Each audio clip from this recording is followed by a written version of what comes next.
ఏ బాటైనా పర్వాలేదంట, సమయంతో సాగటమే మన సింపుల్ సిద్ధాంతం.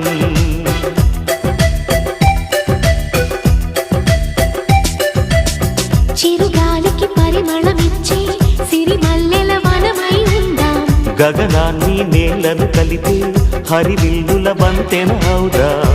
ఆనందం అంటే అర్థం మనమందా, ప్రతి పూట పాటై సాగే హుషారు సరిగమలో. ఎన్నో ఎన్నో రాగాలుండే సంగీతం కాదా, చల్లకి నవ్వుల కేరింత.